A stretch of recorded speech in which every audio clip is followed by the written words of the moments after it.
মাগো গঞ্জ বাঁধছ এই ডরে মায়াতে ভুলিয়া রে তুই মা জননী হীরার খনির চেয়েও অমূল্য ধন জানি তুই মা জননী হীরার খনির চেয়েও অমূল্য ধন জানি এপারে শান্তি মাগো ও পারে অমূর্তি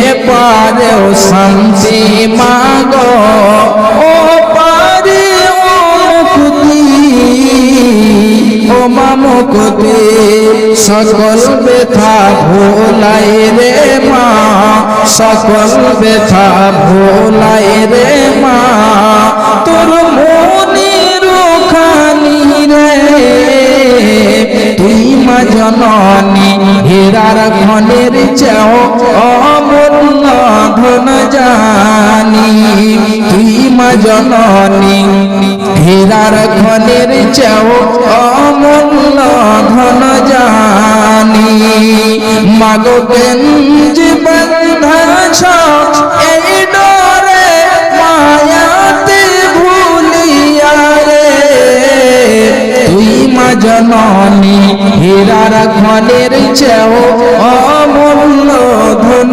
জানি তুই গেলে মা আমিও যাব তুই গেলে মা আমিও যাব ও মা একা কেমনে রইব ও মা একা কেমনে রইব তুই গেলে মা আমিও যাব ও মা একা কেমনে রইব ও মা একা কেমনে রইব এই কথাটি ভাবতে গেলে মাগো এই কথাটি ভাবতে গেলে চোখে আসে পানি রে তুই মা জননী হীরার খনির চেয়েও অমূল্য ধন জানি তুই মা জননী হীরার খনির চেয়েও অমূল্য ধন জানি মাগো গঞ্জ বাঁধছ মাগো গঞ্জ বাঁধছ এই ডরে মায়াতে ভুলিয়া রে তুই মা জননী হীরার খনির চেয়েও অমূল্য ধন জানি তুই মা জননী হীরার খনির চেয়েও অমূল্য ধন জানি ভাইজান এবারে আসি যে কবরটা কত ভয়ঙ্কর হবে রাবি হচ্ছেন হযরতে হানি রাদিয়াল্লাহু তাআলা আনহু হযরতে উসমান রাদিয়াল্লাহু তাআলা আনহুর গোলাম তিনি বয়ান করেছেন হযরতে হানি বলছেন যে কোনো সমাতে হযরতে উসমান রাদিয়াল্লাহু তাআলা আনহু কবরের পাশে যখন দাঁড় হতেন এই কবরের পাশে দাঁড় হয়ে হযরতে হানি হযরতে উসমান রাদিয়াল্লাহু তাআলা আনহু এত যেন ক্রন্দন করতেন এত ক্রন্দন করতেন কান্নার জোরে কান্নার কারণে তার চোখ দিয়ে অশ্রু বয়ে অশ্রু ঝরে ঝরে চোখ থেকে জল ঝরে ঝরে তার দাড়ি পর্যন্ত যেন ভিজে যেত হযরতে উসমানকে বলা হচ্ছে হে উসমান আপনি একটু বলুন তো যখন আপনার সামনে জান্নাত এবং জাহান্নামের কথা বয়ান করা হয় যখন আপনার সামনে জান্নাত এবং জাহান্নামের কথা। এই জাহান্নামটা এত ভয়ঙ্কর, এত কঠিন জায়গা। এই কঠিন জায়গার যখন বর্ণনা করা হয় তখন তো আপনি এত ক্রন্দন করেন না, আপনি তো এত কান্না করেন না। আপনি বলুন তো দেখি, কিন্তু কবরের পাশে এসে দাঁড় হয়ে আপনি এত ক্রন্দন কেন করছেন বলেন? জাহান্নামটা এত ভয়ঙ্কর, জাহান্নামটা এত কঠিন জায়গা, যে জাহান্নামের বর্ণনা করলে আপনি এত ক্রন্দন করেন না। এই জাহান্নামটা কত ভয়ঙ্কর ভাইজান বাপজানেরা আমার। বিশ্বনবী আমার বলছেন একজন জাহান্নামী জাহান্নামে যাবে এবং তাদেরকে ওই জাহান্নামের মধ্যে জাকুম নামে ফল খেতে দেওয়া হবে, তাদেরকে কাঁটা খেতে দেওয়া হবে এবং এই খাবার তারা যখন খেয়ে নেবে, এই খাবার খেয়ে নেওয়ার পরে তাদের গলায় আটকে যাবে, তাদের টুটিতে আটকে যাবে, বের হয়ে আসবে না এবং নিচন দিকেও যাবে না, গলাতে আটকে থেকে যাবে। এই জাহান্নামটা এত ভয়ঙ্কর।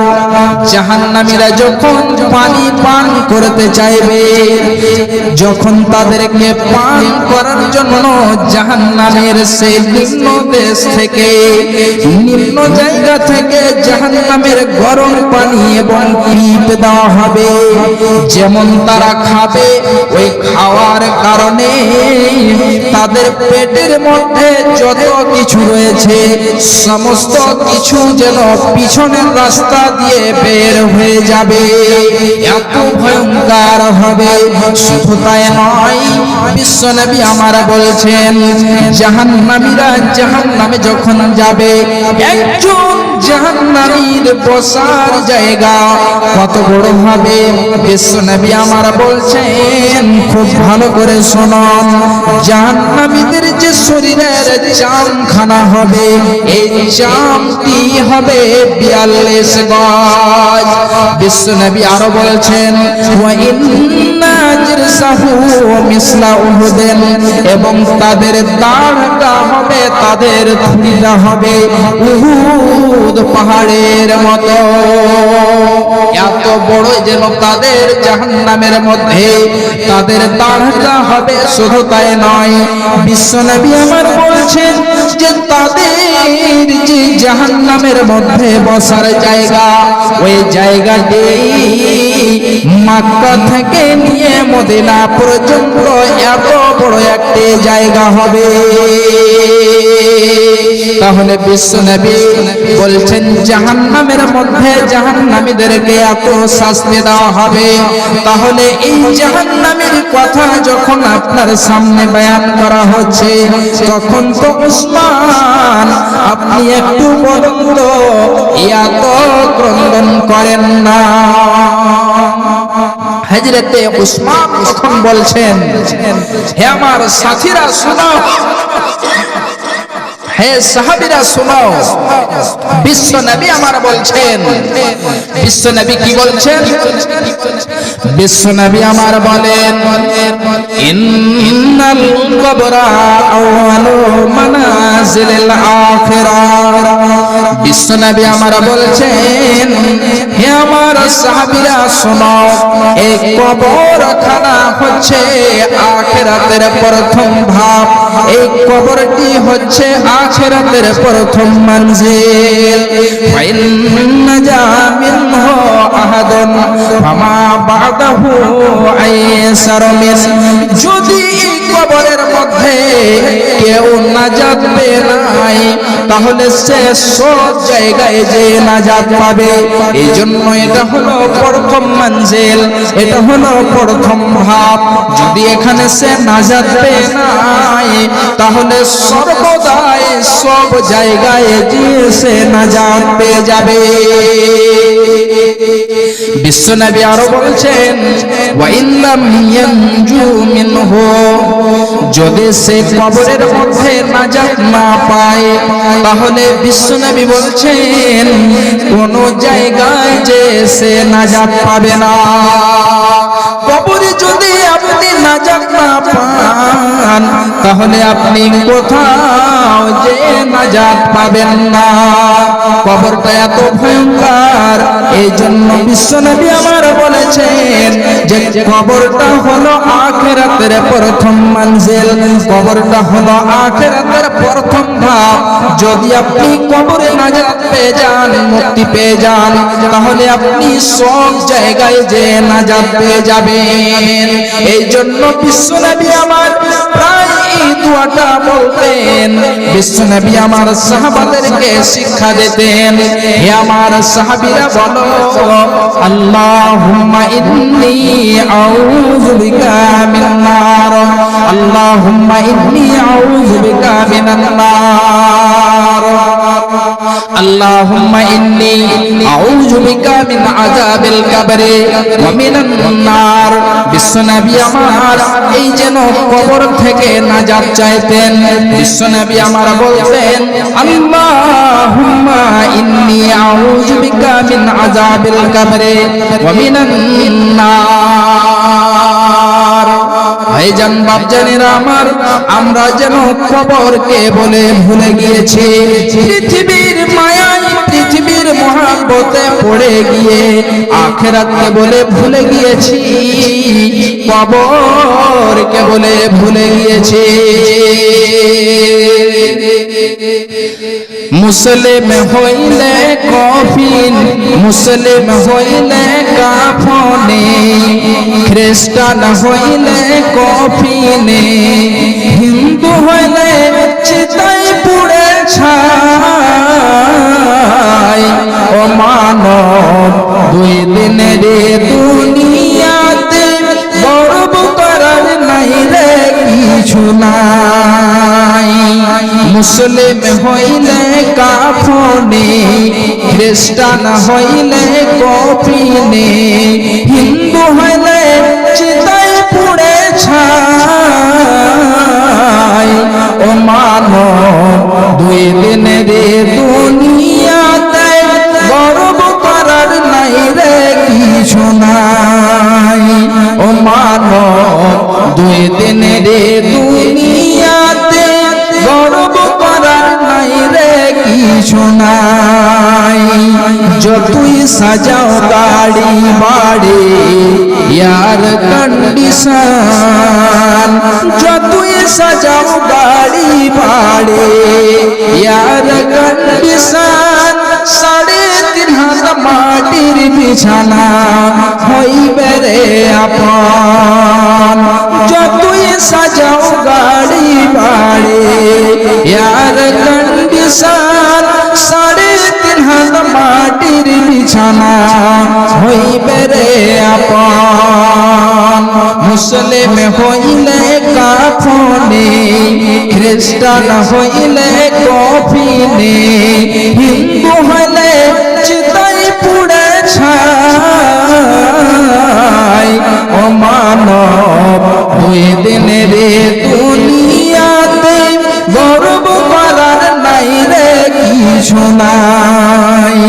ও মানব, দুই দিনের দুনিয়াতে গর্ব করার নাই রে কিছু নাই। সময় তো আর নাই রে বেশি, সময় তো আর নাই রে বেশি, দমের খেলা শেষ। সময় তো আর নাই রে বেশি, দমের খেলা শেষ। এ দুনিয়া ছাড়তে হবে। মুমিন মুসলিম হইলে কবরে খ্রিস্টান হইলে কফিনে, হিন্দু হইলে চেনাই পুড়ে ছাই। ও মানব দুই দিনের দুনিয়াতে গর্ব করার নাই রে কিছু নাই।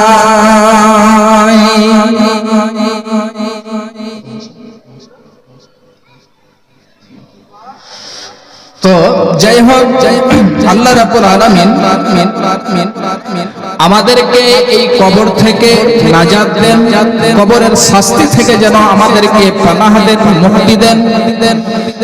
বিশ্ব নবী আমার বলছেন, যে ব্যক্তি প্রতিদিন